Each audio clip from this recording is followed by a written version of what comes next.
আল্লাহ পাক একা ছিলেন, কোনো কিছু ছিল না, আল্লাহ একা ছিলেন। আবার কোনো কিছু যখন থাকবে না, আল্লাহ একা থাকবেন। কুল্লু মান আলাইহা ফান ওয়া ইয়াবকা ওয়াজহু রাব্বিকা যুল জালালি ওয়াল ইকরাম। এই বিষয়ে কোনো দ্বিমত আছে? এরপরে আল্লাহ পাক সৃষ্টি করেছেন আরশে আজিম। কি সৃষ্টি করেছেন? বিশাল আরশ। আরশে আজিমের পরে আল্লাহ পাক সৃষ্টি করেছেন কলম। এবং কলম সৃষ্টি করে আল্লাহ পাক পুরো মহাবিশ্বের তাকদীর লিখেছেন। পৃথিবীর শেষ দিন পর্যন্ত কি হবে না হবে, খুঁটিনাটি বিষয়, এত খুঁটিনাটি যে আল্লাহ পাকের ওই লিখার বাইরে পৃথিবীতেও কোনো আযাব গজব আসে না। যা লেখা আছে ওটাই আসবে। পৃথিবীতে যা আসছে, যে আযাব, যে বিপদ, যে বালা মুসিবত গুলো আসছে আসমানি এবং জমিনের, এগুলোও আল্লাহর কাছে লেখা আছে। বলেন সুবহানাল্লাহ। এমনকি এই পৃথিবীতে কতজন মানুষ এসেছে, চলে গেছে এবং আসবে, এই হিসেব আল্লাহর কাছে আছে। চিন্তা করতে পারেন, পৃথিবীতে কত মাখলুক আছে, হিসেব আল্লাহর কাছে আছে। এই মহাবিশ্বে কত গ্যালাক্সিজ আছে, গ্রহ নক্ষত্র আছে, আল্লাহর কাছে হিসেব আছে। পিঁপড়া কতটুকু আছে এই পৃথিবীতে, এটা আল্লাহ জানেন কতগুলো আছে। সমুদ্রের নিচে কি আছে আল্লাহ জানেন। প্রতিটা বিষয় মহাবিশ্বের লিখিত হয়ে গেছে। এখন যে আল্লাহর কাছে সব লিখিত আছে, সেই আল্লাহ কি আমার রিজিকের মালিক নন? তাহলে রিজিক নিয়ে এত টেনশন করার কি আছে ভাই? টেনশনে কিছু আছে? কার কাছে রিজিক? আল্লাহ লিখে রাখছেন না? ইনশাআল্লাহ এর বাইরে কিছু হবে না। অতএব এত দুশ্চিন্তার কিছু নাই। জীবনকে নিয়ে এত দুশ্চিন্তার কিছু নাই। জীবনটাকে কোরআন সুন্নাহর আলোকে এনজয় করেন। একটা বই আছে না, এনজয় ইওর লাইফ, বইটা পড়েছেন? কোরআন সুন্নাহকে দিয়ে জীবনকে এনজয় করা যায়।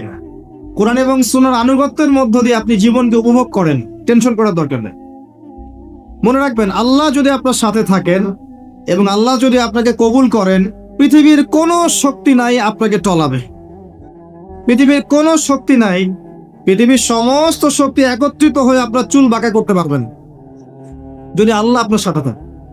আর যদি আল্লাহ আপনার সাথে না থাকে, আইওয়াস শোডাউন দিয়ে কোনো লাভ হবে না, কেউ আপনাকে বাঁচাতে পারে। অতএব আল্লাহকে আপন করে নেন, যার যার হক তাকে দেন, নিজের হক আল্লাহর কাছে চেয়ে নেন। ইনশাআল্লাহ আপনি সুখে থাকবেন। তাকদীর আল্লাহ পাক লিখে ফেলেছেন। এরপরে আল্লাহ রাব্বুল আলামিন কি লিখেছেন? এরপরে আল্লাহ রাব্বুল আলামিন মহাবিশ্ব সৃষ্টি করেছেন 6 দিনে। কয় দিনে? কোরআনে দলিল আছে, হুয়াল্লাযী খালাকাস সামাওয়াতি ওয়াল আরদা ফি সিত্তাতি আইয়াম। তিনি সেই আল্লাহ যিনি আসমান সমূহ, একটা আসমান নয়, আসমান সমূহ মানে যতগুলো আসমান আছে। আর আমরা জানি 7টা আসমান আছে। কয়টা? 7টা মহাবিশ্ব আছে। এখন পর্যন্ত সায়েন্স যত কিছু আবিষ্কার করেছে, এগুলো প্রথম মহাবিশ্বের আবিষ্কার। দ্বিতীয়টাতে ওরা যেতেই পারেনি এখন পর্যন্ত। অতদূর পর্যন্ত স্পেসশিপ যেতেই পারবে না। কথা কি বুঝতে পারছেন? এটা প্রথম আসমানের বিষয়। এরকম আরো 6টা আসমান মহাবিশ্ব আল্লাহ পাক প্রস্তুত করেছেন। তারপরে আছে সিদরাতুল মুনতাহা, তার উপর একটা মহাসাগর আছে, তারপরে কুরসি, তার উপর আরশে আজিম। আর আরশে আজিমের উপরে আল্লাহ সুবহানাহু ওয়া তাআলা। এখানে একজন মানুষ ওই পর্যন্ত চলে গিয়েছিলেন। তিনি কে? মুহাম্মদুর রাসূলুল্লাহ সাল্লাল্লাহু আলাইহি ওয়াসাল্লাম। তার মর্যাদা আর বোঝার বাকি আছে? তো সবার প্রতি অনুরোধ থাকবে, সেই ব্যক্তি, সেই নবী মুহাম্মদ সাল্লাল্লাহু আলাইহি ওয়াসাল্লামের সুন্নাহ মাফিক জীবন যাপন করেন। আল্লাহ পাক তৌফিক দান। এবং এই সুন্নাহটা জীবনের একটা ক্ষেত্রে মানলে হবে না, জীবনের সমস্ত ক্ষেত্রেই মানতে চেষ্টা করতে হবে। আল্লাহ পাক তৌফিক দান করুন। আল্লাহ রাব্বুল আলামিন এরপরে মহাবিশ্ব সৃষ্টি করে দীর্ঘদিন পর্যন্ত, অনন্তকাল বলবো না, দীর্ঘদিন পর্যন্ত মানুষ সৃষ্টি করেন নাই। জি, সূরা দাহরের প্রথম আয়াতে আল্লাহ পাক বলেছেন, হাল আতা আলাল ইনসান হিনু মিনাদ দাহরি লাম ইয়াকুন শাইআন মাযকুরা। মানুষের উপরে এমন একটা সময় চলে গেছে যে মানুষ কোনো আলোচ্য বিষয় ছিল না। মানে মানুষ সৃষ্টি করা হবে, এখন দুনিয়া যা হচ্ছে দেখতে পাচ্ছেন, আমরা কোনো টপিকই ছিলাম না। এত সময় চলে গেছে মহাবিশ্ব। এখন মনে হয় দুনিয়াটা আমাদের, তাই না? মানুষই সব, মানুষই এই দুনিয়ার পলিটিক্যাল মালিক, ইকোনমিক মালিক, সংস্কৃতির মালিক, পরিবার, ব্যক্তি, সমাজ, সবকিছুর মালিককে মালিক মনে হয় এখন মানুষকে। কিন্তু এমন একটা সময় ছিল যখন আল্লাহ বলছেন মানুষ সৃষ্টি হবে, এই বিষয়টা অনেক দূরের পথ ছিল। আল্লাহর জ্ঞানে ছিল, কিন্তু মহাবিশ্বে মানুষের অস্তিত্ব ছিল না। এই মহাবিশ্বেই মানুষের অস্তিত্ব ছিল না। আল্লাহ রাব্বুল আলামিন মহাবিশ্ব সৃষ্টি করেছেন কুন ফায়াকুন, হও হয়ে যাও। সূরা আম্বিয়া 30 নম্বর আয়াতে আল্লাহ পাক বলেছেন, আওয়ালাম ইয়ারাল্লাযীনা কাফার, কাফেররা কি লক্ষ্য করে দেখে না, আন্নাস সামাওয়াতি ওয়াল আরদা কানাতা রাতকান ফাফাতাকনাহুমা, কাফেররা কি লক্ষ্য করে দেখে না যে আসমান সমূহ এবং জমিন একটা বিন্দুর মধ্যে একত্রিত ছিল, আমি আল্লাহ এটাকে বিস্ফোরিত করে দিয়েছি, পৃথক করে দিয়েছি। এটা সায়েন্সের একটা থিওরির সাথে মেলে না? কোন থিওরি? তারা বলছে বিগ ব্যাং থেকে সব সৃষ্টি হয়েছে, আর আল্লাহ পাক বলছেন বিগ ব্যাং আমি ঘটিয়েছি। তাহলে চিন্তা যেখানে শেষ, আল্লাহ পাকের কুদরত সেখান থেকে কি শুরু। তা আমরা সীমাবদ্ধতা বুঝতে পারছি সায়েন্সের। আমি নিজেও সায়েন্সের ছাত্র, বাট আমি এটা স্বীকার করি যে সায়েন্স সবকিছুর সমাধান দিতে পারবে না। কারণ আপনি কমন একটা প্রশ্ন করেন যে রূহ কাকে বলে, সায়েন্সকে বলেন যে can you give us the definition of রূহ, আমাদেরকে রূহের সংজ্ঞা দিতে পারবেন? রূহটা কঠিন নাকি তরল না বায়বীয় না কি, আপনি কি ব্যাখ্যা করতে পারবেন? পারবেন না। সিম্পল। জিন জাতির ব্যাখ্যা দেন, ফেরেশতার ব্যাখ্যা দেন, কবরের আযাবের ব্যাখ্যা দেন, জান্নাত জাহান্নাম হুর পরির ব্যাখ্যা দেন। হুর পরি না, হুরুন আইন, ভুল হয়েছে, হুরিন আইন। মিজান, পুলসিরাত এগুলোর ব্যাখ্যা দিতে পারবে? আমাদের আত্মাটারই তো ব্যাখ্যা দিতে পারছে না। ঘুম, স্বপ্নের ব্যাখ্যা দিতে পারবে? ঘুমন্ত অবস্থায় মানুষ হাসছে এবং কাঁদছে, কি জন্যে ব্যাখ্যা দিতে পারবে? স্বপ্ন দেখছে, কোত্থেকে স্বপ্ন আসছে, আর স্বপ্ন মাঝে মাঝে সত্য কেমন করে হচ্ছে, এর ব্যাখ্যা দিতে পারবে? স্বপ্ন সত্যি হয় না? শেষ জামানায় মুমিনদের স্বপ্ন বেশি বেশি সত্য হবে এমনও এসেছে হাদিসে। আখিরুজ জামানে মুমিনদের স্বপ্ন সত্যি হবে। নবী সাল্লাল্লাহু আলাইহি ওয়াসাল্লাম নবুয়তের আগে এমন স্বপ্ন দেখতেন সকালবেলা সত্য হয়ে যেত। নবুয়তের একটা অংশ স্বপ্ন, 36 ভাগের 1 ভাগ সত্য স্বপ্ন। যাই হোক, আমরা টপিকে চলে আসি। আল্লাহ রাব্বুল আলামিন বিগ ব্যাং দিয়ে মহাবিশ্ব সৃষ্টি করার পর সুদীর্ঘকাল পর্যন্ত মানুষকে সৃষ্টি করেন নাই। এরপরে অনেক সময় পর আল্লাহ পাক ফেরেশতাদেরকে ডেকে বলছেন এই আয়াতটা, যে হে ফেরেশতারা, আমি পৃথিবীতে আমার খলিফা পাঠাতে চাই, মানুষকে আমার খলিফা করে পাঠাতে চাই। খলিফা কি জিনিস? যিনি কাপড় সেলাই করেন তিনি খলিফা? খলিফা কি জিনিস? খলিফার ডেফিনেশনটা শোনে না। আল্লাহ পাক আদম আলাইহিস সালাম ছাড়াও আরো একজন নবীর ব্যাপারে খলিফা শব্দ ব্যবহার করেছেন, তার নাম কি? শুকরান, কে বলেছেন? জাযাকাল্লাহ। দাউদ আলাইহিস সালাম, তার ব্যাপারে আল্লাহ পাক বলেছেন তিনি ছিলেন খলিফা। কোন সূরা? সূরা সাদ। কোন সূরা? সূরা সাদ। আল্লাহ পাক বলেছেন ইয়া দাউদ, হে দাউদ, ইন্না জাআলনাকা খলিফাতান ফিল আরদ, নিশ্চয়ই আমি তোমাকে পৃথিবীতে আমার খলিফা করেছি। আর আমি বলে রাখি, দাউদ আলাইহিস সালাম জেরুজালেম থেকে সারা বিশ্ব শাসন করেছিলেন। এই যে খলিফার কাজ, দাউদ আলাইহিস সালাম জেরুজালেম থেকে বিশ্ব শাসন করেছিলেন। তখন জেরুজালেম ছিল বিশ্বের রুলিং স্টেট। এরপরে তার সন্তান সুলাইমান আলাইহিস সালাম ওই জেরুজালেম থেকেই সারা বিশ্ব শাসন করেছেন, আরো বেশি ক্ষমতা দিয়ে, যাকে বাতাসকে বশীভূত করে দেওয়া হয়েছিল, জিন জাতিকে বশীভূত করে দেওয়া হয়েছিল, যিনি পশু পাখির ভাষা বুঝতেন। সুলাইমান আলাইহিস সালামের সময় এত উন্নত সভ্যতা ছিল যেটা আর কখনো আসবে না, এবং তাকে এত ক্ষমতা দেওয়া হয়েছিল আল্লাহর পক্ষ থেকে, যার কথা নবী সাল্লাল্লাহু আলাইহি ওয়াসাল্লাম স্মরণ করে বলেছিলেন যে একটা জিন আমাকে সালাতের মধ্যে ডিস্টার্ব দিচ্ছিল, আমি ভাবলাম জিনটাকে ধরে বেঁধে রাখবে। এটা আমাদের নবীজি বলছেন, একটা জিন আমাকে নামাজে ডিস্টার্ব করছেন, আমি ভাবলাম জিনটাকে ধরে খুঁটির সাথে বেঁধে রাখি। তখন আমার সুলাইমানের কথা মনে পড়লো, আমার ভাই সুলাইমানের কথা মনে পড়লো, যে সুলাইমান আলাইহিস সালামকে আল্লাহ পাক এই ক্ষমতা দিয়েছিলেন। আর সুলাইমান আলাইহিস সালাম আল্লাহর কাছে দোয়া করেছিলেন, আল্লাহ আমাকে যে ক্ষমতা দিয়েছো এরপরে আর কাউকে দিও না, এটা দোয়া করেছিলেন। আমার সুলাইমানের কথা মনে পড়লো, আমি জিনটাকে ছেড়ে দিলাম, বাদলাম না। আমাদের নবী মুহাম্মদ সাল্লাল্লাহু আলাইহি ওয়াসাল্লাম মানুষের সম্মান বুঝতেন। আমাদের নবী মুহাম্মদ সাল্লাল্লাহু আলাইহি ওয়াসাল্লাম অন্যের সম্মান বুঝতেন। আর আমরা তার উম্মাহ, অন্যের সম্মান নষ্ট করতে পারলে আমাদের ভাত হজম হয়। অন্যের সম্মান নষ্ট না করা পর্যন্ত ভাত হজম হবে না। আর মুহাম্মদ সাল্লাল্লাহু আলাইহি ওয়াসাল্লাম অন্যের সম্মান বুঝতেন। আসেন, সুলাইমান আলাইহিস সালাম এবং দাউদ আলাইহিস সালাম এই জেরুজালেম থেকে বিশ্ব শাসন করেছিলেন।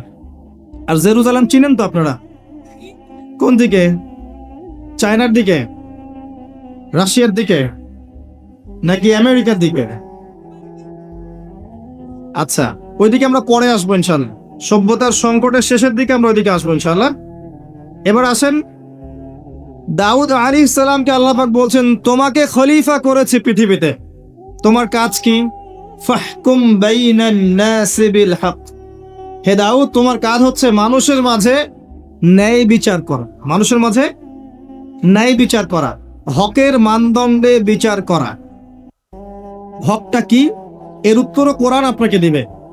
কোরআনের চেয়ে কি আমি ভালো উত্তর দিতে পারবো? কোনটা হক, কোনটা বাতিল, কোনটা ন্যায়, কোনটা অন্যায়, আমি কি বেশি বুঝি না আল্লাহ বেশি বোঝেন? কোথায় স্পষ্ট করা আছে? আমার মস্তিষ্কে না কোরআনে? কোরআনে সূরা কাহাফ খোলেন। আজকে সূরা কাহাফের দিন না? পড়েছিলেন? কারা কারা পড়েছেন হাত তোলেন। বাকিরা তো দাজ্জাল থেকে বাঁচতে পারছেন না। মাসিহুদ দাজ্জাল থেকে কে বাঁচাবে? কোন সূরা? সতর্ক হয়ে যান। দেখেন, এই পৃথিবীতে এখন যত ফিতনা চলছে, এই সবগুলো ফিতনাকে একত্রিত করলেও দাজ্জালের ফিতনার মতো ভয়ঙ্কর হবে না। সামান্য মেয়েদের ফিতনা থেকে কি বাঁচতে পারছেন? সামান্য রিবা, সুদের ফিতনা থেকে বাঁচতে পারছেন? মাসিহুদ দাজ্জালের ফিতনা এগুলো হচ্ছে হাজার গুণ ভয়ঙ্কর। কেমন করে বাঁচবেন? নবীজি বলেছেন, সূরা কাহাফ তেলাওয়াত করো, ইনশাআল্লাহ বেঁচে যাবে। করা যাবে না তেলাওয়াত? আল্লাহ তৌফিক দান করুন, আমিন। সূরা কাহাফের মধ্যে হকের সংজ্ঞা আছে, সত্যের সংজ্ঞা। কোথায়? আয়াত নাম্বার 29। এগুলো বাসায় গিয়ে চেক করবে। আল্লাহ পাক বলেছেন, ওয়াকুলিল হাক্কু মির রাব্বিকুম। হে নবী, আপনি বলে দিন সত্য সেটাই যা তোমার রবের পক্ষ থেকে নাজিল হয়। আর কিছু বলার দরকার আছে? ফামান শাআ ফালইউমিন, যার ইচ্ছা হয় সে স্বীকার করুক, ঈমান নিয়ে আসুক। ওয়ামান শাআ ফালইয়াকফুর, যার ইচ্ছা হয় অস্বীকার করুক। ইন্না আ'তাদনা লিয-যালিমিনা নারান, অস্বীকারকারী জালেমদের জন্য আমি জাহান্নামের আগুন প্রস্তুত করে রেখেছি। বাস, আর কিছু বলার প্রয়োজন আছে? সূরা বাকারা আল্লাহ বলেছেন, আল হাক্কু মির রাব্বিক ফালা তাকুনান্না মিনাল মুমতারিন। হক তোমার রবের পক্ষ থেকে আসে, তুমি সন্দেহবাদীদের অন্তর্ভুক্ত হও না। আসলে এটা হক কিনা, এই যুগে চলে কিনা, এই সন্দেহের অন্তর্ভুক্ত হও না।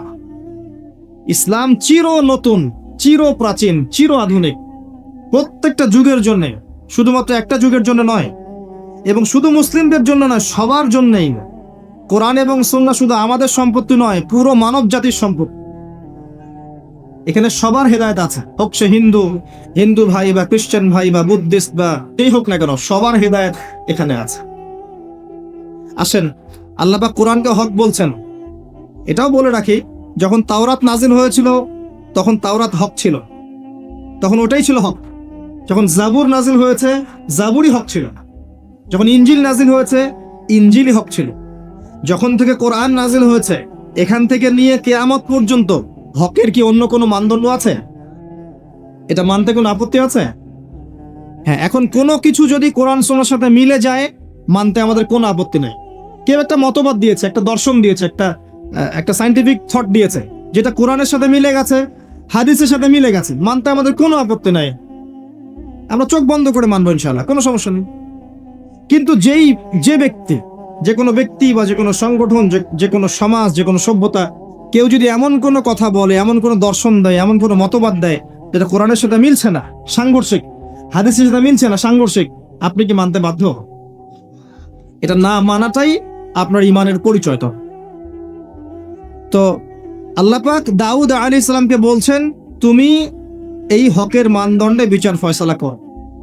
ওয়ালা তাত্তাবিউল হাওয়া, নিজের প্রবৃত্তির অনুসরণ করো না। প্রবৃত্তি মানে নিজের মন গড়া বিষয়ের অনুসরণ করো না। ইউদিল্লুকা আন সাবিলিল্লাহ, তাহলে এটা তোমাকে আল্লাহর রাস্তা থেকে সরিয়ে দিবে। নিশ্চয়ই যারা প্রবৃত্তির অনুসরণ করেছে তারা আল্লাহর পথ থেকে সরে গেছে। এই কারণে বিমা নাসু ইয়াউমাল হিসাব, তারা হিসাবের দিনটা ভুলে গেছে। আমি কি বুঝাতে পারছি ভাই? তাহলে আল্লাহ পাক খলিফার ফাংশন দিলেন। খলিফার কাজ কি তাহলে? খলিফার কাজ হচ্ছে আল্লাহর পক্ষ থেকে আসা সত্যের মানদণ্ডে মানুষের মাঝখানে ফয়সালা করা।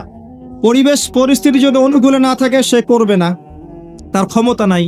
লা ইউকাল্লিফুল্লাহু নাফসান ইল্লা ওয়াসআহা। কিন্তু আকীদা রাখতে কি কোনো সমস্যা আছে যে এটাই চূড়ান্ত সত্য? আমি তো আগেই বলেছি, এই যুগে সারেন্ডার করতে হবে। আপনি 100% ইসলাম ফলো করতে পারবেন না, পসিবল না। আপনি কেমন করে এই ফ্যামিনিস্ট রেভলিউশনের যুগের মধ্যে মেয়েদের ফিতনা থেকে বাঁচবেন? কিভাবে সম্ভব? এই রিবার মধ্যে আপনি কেমন করে হালাল খাবেন? কেমন করে সম্ভব? 100% পসিবল নয়। এখানে আপনি ইসলামী খেলাফা কেমন করে বাস্তবায়ন করবেন? এত সহজ না। মুখে বললে আর স্লোগান দিলে হয় না, খুবই কঠিন ট্র্যাক। তো 100% ইসলাম ফলো করা এই যুগে আমার মতে পসিবল না, ইল্লা মাশাআল্লাহ। তো আল্লাহ পাক যদি কিছু মানুষকে বাছাই করে তৌফিক দেন, সেটা আল্লাহ পাকের নিজস্ব ব্যাপার, ইখতিয়ার, স্বাধীনতা। আসেন, আল্লাহ রাব্বুল আলামিন এখানে খলিফার ফাংশন বললেন এবং আদম আলাইহিস সালামকে এই খলিফা করে পৃথিবীতে পাঠালেন। সভ্যতা শুরু হলো। সভ্যতার শুরু রোমকদের দ্বারা হয় নাই, সভ্যতার শুরু পশ্চিমাদের দ্বারা হয়নি, সভ্যতার শুরু হয়েছে নবীদের দ্বারা। সর্বপ্রথম সভ্যতার ধারক বাহক হচ্ছেন আদম আলাইহিস সালাম, যাকে আল্লাহ পাক খলিফা করে পৃথিবীতে পাঠিয়েছেন। যে বা যারা পৃথিবীতে আল্লাহর বিধান অনুযায়ী চলছে তারা আল্লাহর খলিফা। কথা বুঝতে পারছেন? আর যারা পৃথিবীতে আল্লাহর বিধান অনুযায়ী চলছে না তারা আল্লাহর খলিফা নয়, তারা শয়তানের খলিফা। এবার আসেন, আদম আলাইহিস সালামকে সৃষ্টি করার পরেই কি পৃথিবীতে পাঠানো হয়েছে? না, আগে কি করা হয়েছে? আগে জ্ঞান শিক্ষা দেওয়া হয়েছে। সভ্যতার শুরু থেকেই জ্ঞান আছে, আর এই জ্ঞান সৃষ্টিগতভাবে আমাদের মধ্যে ছিল না, আল্লাহ পাক শিখিয়েছেন। তাহলে সভ্যতা এগিয়ে যাবে কিভাবে? জ্ঞান চর্চার মধ্য দিয়ে। বুঝতে পারছেন? আগে জ্ঞান। এখনো যদি আপনি একটা সুন্দর সভ্যতা চান, জ্ঞান চর্চা, এছাড়া কোনো অপশন নাই। জ্ঞান এর চর্চা, প্রসার, প্রচার, সভ্যতা, সমাজ সুন্দর হবে ইনশাআল্লাহ। এরপর কি হলো? সভ্যতা এগিয়ে গেল কিভাবে? তার বুকের হাড় থেকে হাওয়া আলাইহিস সালাম, এই যে সভ্যতার একটা অংশ, মহিলাদেরকে ছাড়া কি আপনি সমাজ চিন্তা করতে পারবেন? তারা আমাদের মধ্য থেকেই সৃষ্টি এবং বাঁকা হাড় থেকে। জোরে চাপ দিতে যায় না, ভেঙে যাবে। জোরে চাপ দিতে যায় না, ভেঙে যাবে। বাস্তব অভিজ্ঞতা থেকেই বলছি। আর ছেড়ে দিলে আবার ওইভাবেই থেকে যাবে। এই জন্য উত্তম নসিহতের মধ্য দিয়ে একটু মানায় টানায় চলতে হবে আর কি। দুনিয়ার জীবন সবকিছু 100% মনের মতো হবে না, একটু মানায় নিয়ে চলতে হবে। কারণ আমি নিজেও সাহাবী নই, দেখবেন আমার স্ত্রীও মহিলা সাহাবী নন, আপনিও সাহাবী নন, আপনার স্ত্রীও মহিলা সাহাবী নন। তাই ওই হিসাব কিতাব করে লাভ ভাই। আমরা সবাই অপরাধী, সবার মাঝে ল্যাকিংস আছে। এই জন্য সবার উচিত সবার ভুলগুলোকে ক্ষমা করে দুনিয়ার জীবনটা হৃদ্যতা, ভালোবাসার সাথে কাটানো। তাহলে পরিবার ঠিক থাকবে ইনশাআল্লাহ। এরপরে কি? পরীক্ষা। কিসের পরীক্ষা?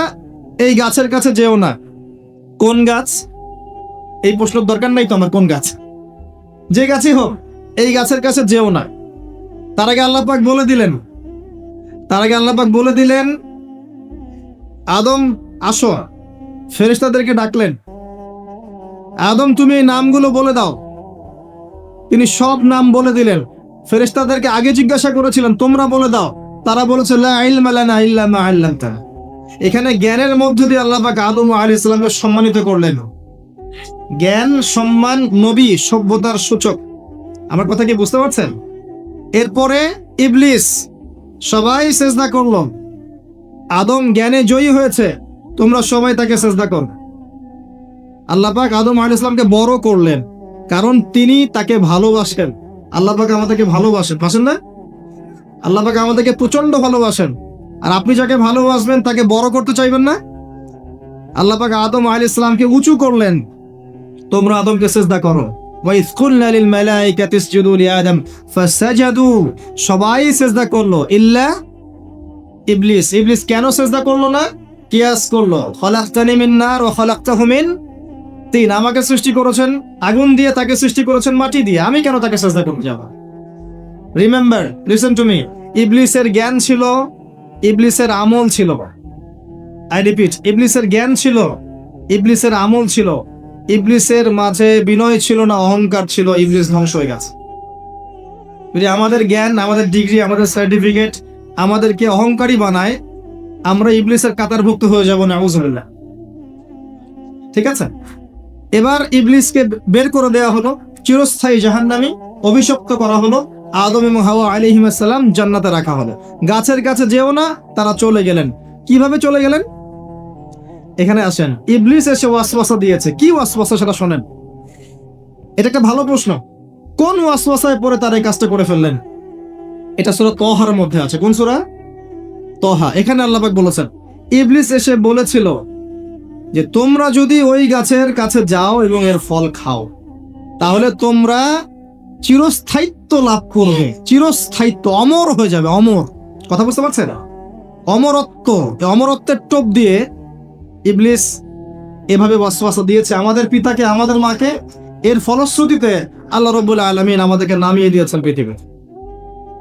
আল্লাহ পাক নামিয়ে দেওয়ার সময় আদম এবং হাওয়া আলাইহিস সালাম তাদেরকে ক্ষমা করে দিয়েছেন, কিন্তু একটা সময় দিয়েছেন, এখন আর জান্নাতে থাকা হবে না, পৃথিবীতে চলে যাও, এখানেও চিরস্থায়ী জীবন পাবে না, নির্দিষ্ট সময় থাকবে।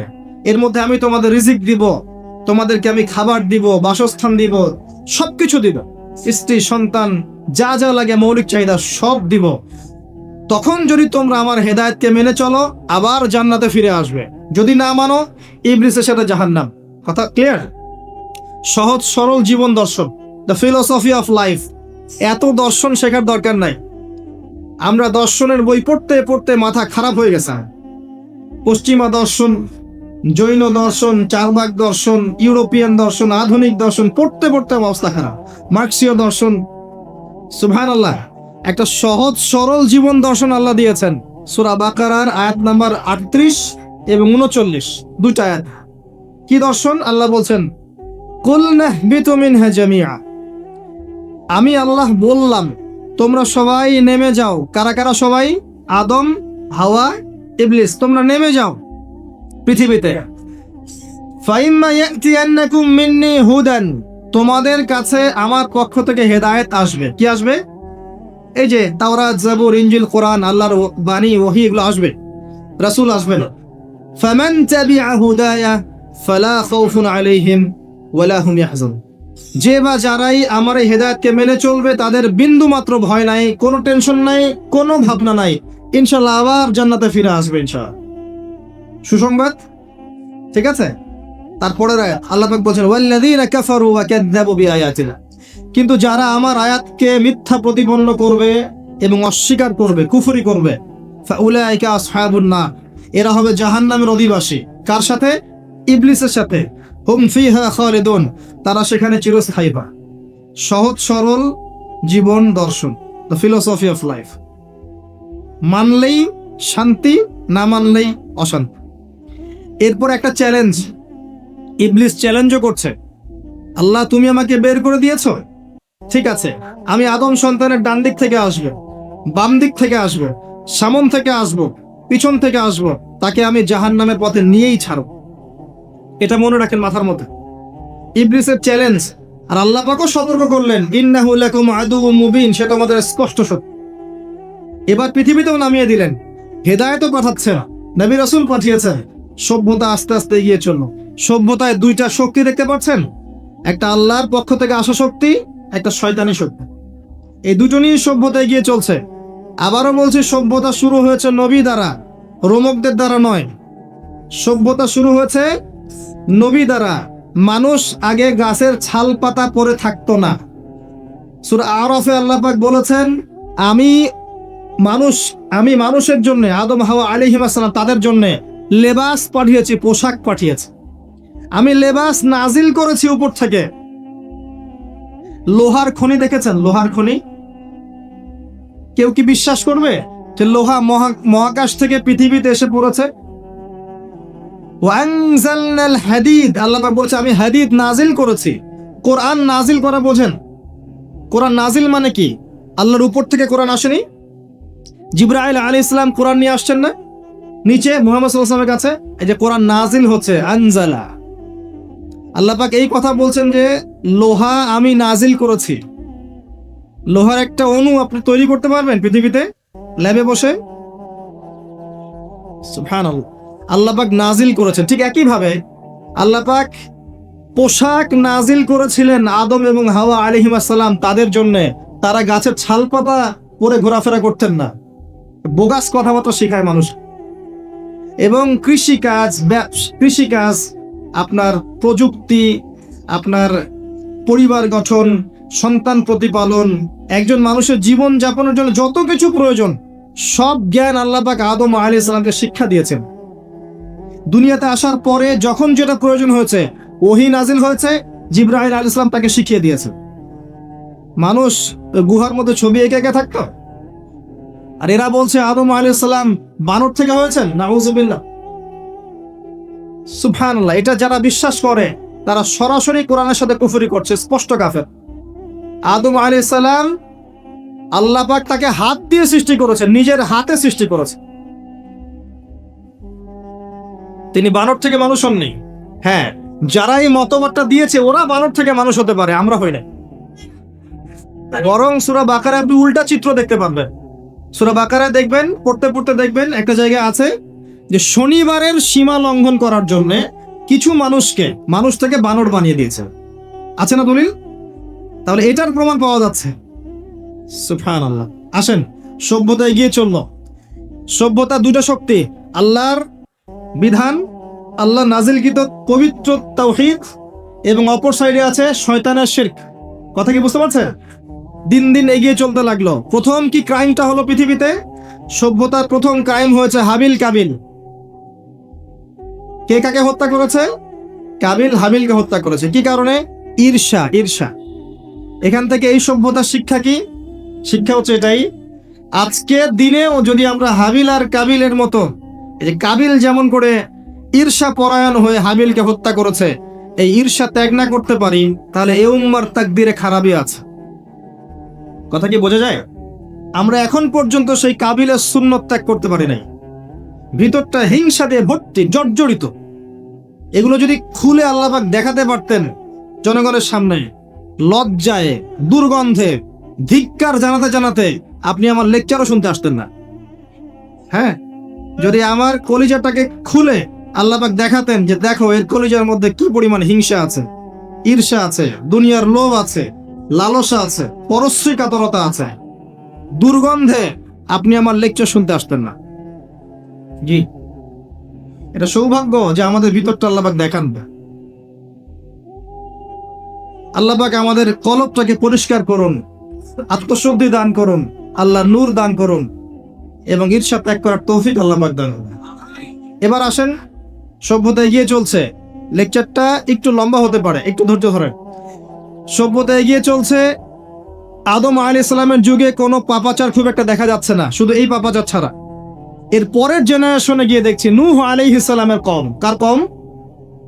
নূহ আলাইহিস সালাম। 5 জন বড় বড় নবীর একজন। 5 জন বড় বড় নবীর নাম নূহ আলাইহিস সালাম, ইব্রাহিম, মূসা, ঈসা, মুহাম্মদ সাল্লাল্লাহু আলাইহি ওয়াসাল্লাম। আমি কিন্তু শেষে প্রশ্ন করব, উত্তর দিতে হবে, ঠিক আছে? ইনশাআল্লাহ। সঠিক উত্তর দিতে পারলে পুরস্কার, না পারলে যে পারবে তাকে আপনি হাদিয়া দিবেন। আপনার পকেট থেকে হাদিয়া নিয়ে তাকে দেওয়া হবে ইনশাআল্লাহ। তো নূহ আলাইহিস সালামের যুগে কি শিরক, প্রথম শিরকের পাপ মানুষ দেখলো। ইয়াগুস, ইয়াউক, নাসর, এরকম কিছু মূর্তি ছিল। এই মূর্তিগুলো তার উপাসনা করা শুরু করল। বাই দ্য ওয়ে, এই মূর্তিগুলো কিন্তু তারা হাতে তৈরি করে নাই। আমার কথাটা ভালো করে বোঝেন। এই মূর্তিটা তারা আসলে অটোমেটিকলি হাতে তৈরি করে নাই। এই মূর্তিটা তৈরি করার পিছনে শয়তান তাদেরকে ওয়াসওয়াসা দিয়েছিল। কি ওয়াসওয়াসা দিয়েছিল? এই ব্যক্তিরা ছিল আগের সময়কার বুজুর্গ ব্যক্তি। বুজুর্গ ব্যক্তি বোঝেন? পরেশগার বুজুর্গ ব্যক্তি। তো শয়তান এদেরকে বুঝিয়েছিল, যদি তোমরা বুজুর্গ ব্যক্তিদের, আল্লাহওয়ালা মানুষদের মূর্তি তৈরি করে মসজিদের বাইরে রাখো, তাদেরকে দেখলে তোমাদের ইবাদতে মনোযোগ বাড়বে। শয়তান এই ওয়াসওয়াসা দিয়েছে। ওই জেনারেশন তাই করলো। ওই জেনারেশন যখন চলে গেল, পরের প্রজন্মকে শয়তান ওয়াসওয়াসা দিল, আরে মসজিদের বাইরে কেন, ভেতরেই রাখলে হয়। তারা ভেতরে নিয়ে আসলো। এই জেনারেশন শেষ হয়ে গেল। তারপরে আরেকটা জেনারেশন আসলো, ওদেরকে শয়তান বুঝালো সরাসরি এদের কাছে চাইলেই হয়। শিরক শুরু হলো। আপনি কি বুঝতে পারছেন কিভাবে শিরক শুরু হয়েছে বিশ্বে? এবার নূহ আলাইহিস সালাম 950 বছর তার কওমকে দাওয়াত দিলেন, শিরক ছেড়ে দাও, শিরক ছেড়ে দাও। কত বছর? 9টা শতাব্দী, 9.5 শতাব্দী তিনি তার উম্মাহকে দাওয়াত দিলেন, শিরক ছেড়ে দাও। তার স্ত্রী পর্যন্ত তার কথা শুনলো না, তার ছেলেও তার কথা শুনলো না। দাওয়াতটা কেমন ছিল? আমাদের মতো এই যে লাক্সারিয়াস বসে বসে দাওয়াত দেয় এমন নয়। দাওয়াতটা এমন ছিল, নূহ আলাইহিস সালাম নিজেই বলছেন, ইন্নী দাআউতু কওমি লাইলা ওয়া নাহার। আল্লাহ, আমি আমার কওমকে দিন রাত দাওয়াত দিয়েছি, দিন রাত 24 ঘন্টা। ওয়ালাম ইয়াজিদহুম দুআই ইল্লা ফিরারা। আমার দাওয়াত শুনে মানুষ খালি পালিয়েই গেছে, পালিয়েই গেছে। এরকম করে দাওয়াত দিয়েছেন, এমন ভাবে দাওয়াত দিয়েছেন, শেষে সমাজের মানুষ শুনছে না, পরিবারের লোকও কথা শুনছে না। তখন হাত উঁচু করে বলছেন, রব্বি আন্নী মাগলুবুন ফান্তাসির। আল্লাহ, আমি পরাজিত, আমাকে সাহায্য কর। তখন আল্লাহ পাক প্লাবন পাঠালেন, ধ্বংস হয়ে গেল জালেম, আর যারা মুমিন তাদেরকে আল্লাহ পাক উদ্ধার করলেন কিস্তিতে করে। সভ্যতার সংকট বুঝতে পারছেন? সভ্যতার সংকট মানে হচ্ছে শিরক। যখন সভ্যতায় শিরক এসেছে, আল্লাহ পাক তাওহীদ পন্থীদেরকে বাঁচিয়েছেন, মুশরিকদেরকে ধ্বংস করে দিয়েছে। এবং এই মুশরিকদেরকে আল্লাহ পাক পরকালেও জাহান্নামের আগুনে জ্বালাবেন, আর তাওহীদ পন্থীদেরকে আল্লাহ পাক পরকালে জান্নাত দিবেন ইনশাআল্লাহ। এই সভ্যতা এগিয়ে যাচ্ছে, এরপরে আরো এগিয়ে গেল। সব তো বলার সময় নাই, কয়েকটা বলছি। এগিয়ে যেতে যেতে একটা কওম আসলো, একটা সভ্যতা আসলো, যারা এত শক্তিশালী, ফিজিক্যাল স্ট্রাকচার এত লম্বা চওড়া, মানে এক একজন তাল গাছের সমান সমান লম্বা মানুষ, আদম সন্তান, পাহাড় কেটে কেটে বাড়ি নির্মাণ করে। এবং তাদের এই সভ্যতা সম্পর্কে আল্লাহ পাক বলেছেন যে লাম ইউখলাক মিসলুহা ফিল বিলাদ। এমন সভ্যতা পৃথিবীতে সৃষ্টি করা হয়নি, এত উচ্চ মানের সভ্যতা ছিল। এদের নাম ছিল আদ জাতি। আদ কি নাম? তাদের নবী ছিলেন হুদ আলাইহিস সালাম। কি নাম? হুদ আলাইহিস সালাম। তিনি দাওয়াত দিলেন একই স্টাইলে, আল্লাহর ইবাদত করো, আমার আনুগত্য করো, শিরিক করো না, ইত্যাদি ইত্যাদি। কওম তার কথা শুনলো না। অল্প কিছু মানুষ শুনলো, তাদেরকে তিনি সাথে নিয়ে চলে গেলেন। আল্লাহ পাক জালেমদেরকে ধ্বংস করে দিলেন। একই সুন্নাহ। কিভাবে ধ্বংস করলেন? ঝঞ্ঝা বায়ু দিয়ে, এমন বাতাস, যে বাতাসে পুরো কওম উড়ে চলে গেল খেজুর গাছের মতো, খেজুর গাছের ডালের মতো পড়ে থাকলো। যারা বলতো মান আশাদ্দু মিন্না কুওয়া, আমাদের চেয়ে শক্তিশালী আর কে আছে, আল্লাহ পাক ওদেরকে বাতাস দিয়ে উড়িয়ে শেষ করে দিলেন। সুবহানাল্লাহ। এরপরে আরেকটা সভ্যতা আসলো, যার নাম সামুদ। তাদের নবীর নাম সালেহ আলাইহিস সালাম। তারাও আদ জাতির ভাই, ওরাও ফিজিক্যালি অনেক স্ট্রং ছিল। একইভাবে নবী দাওয়াত দিলেন, তারা কবুল করলো না। আল্লাহ পাক ওই মুমিনদেরকে উদ্ধার করলেন, বাকিদেরকে বজ্রপাত দিয়ে ধ্বংস করে দিলেন। কি দিয়ে ধ্বংস করলেন? বজ্রপাত। বজ্রপাতের প্রচন্ড শব্দে কর্ণঘোর ফেটে গেল, তারা তাদের ঘরের সামনেই পড়ে থাকলো। এটা একটা কওম ছিল, যেই কওমটাকে বলা হয়েছিল যে সময় আছে তোমাদের সামনে, তোমরা চাইলে তওবা করে ফিরে আসতে পারো, অথবা 3 দিন ভোগবিলাস করতে পারো, ধ্বংস আসবে, আযাব আসবে। ওরা বলেছিল বরং আমরা 3 দিন ভোগবিলাস করে নেব। কোন সম্প্রদায়ের সাথে এই আকীদাটা মিলছে? বর্তমান যুগের কোন সভ্যতার সাথে এই আদর্শটা মিলছে? কথা কি বুঝতে পারেন? কারা শিখায় মানুষকে খাও দাও ফুর্তি করো, খাও দাও ফুর্তি করো, কালকের কি চিন্তা, আজকেই বেঁচে নাও? কারা শিখায়? এই যে সালেহ আলাইহিস সালামের কওম এমন ছিল, তওবা করে ফিরে আসো। ওরা বলছে না, 3 দিন সময় আছে, খেয়ে নিয়ে ফুর্তি করে নেব। জেনা, মদ, খাওয়া দাওয়া সব চললো। তৃতীয় দিন সকালবেলা ফজরের সময় বিকট শব্দে ওদের কর্ণগুহর আল্লাহ ফাটিয়ে দিলেন, এবং ঘরের সামনে চিৎপটাং হয়ে পড়ে থাকলো, কম শেষ, ডিস্ট্রয়। এখনো হিজাজ অঞ্চলে তাদের ধ্বংসাবশেষ দেখা যায়, অনলাইনে সার্চ করে দেখেন। সভ্যতা এগিয়ে চললো। আপনি কি সভ্যতার এগিয়ে যাওয়ার মধ্যে মিল পাচ্ছেন? কোনো একটা কমন জিনিস পাচ্ছেন? প্রত্যেক সভ্যতা আল্লাহ পাক ওহী নাজিল করেছেন, রাসূল পাঠিয়েছেন, আনুগত্যের দিকে আহ্বান করেছেন। যারা করে নাই ধ্বংস, যারা করেছে সফল। সভ্যতার সংকট। সভ্যতা এগিয়ে যেতে যেতে একটা কওম আসলো, যার নাম হচ্ছে শুআয়ব, কওমে মাদিয়ান। কি নাম?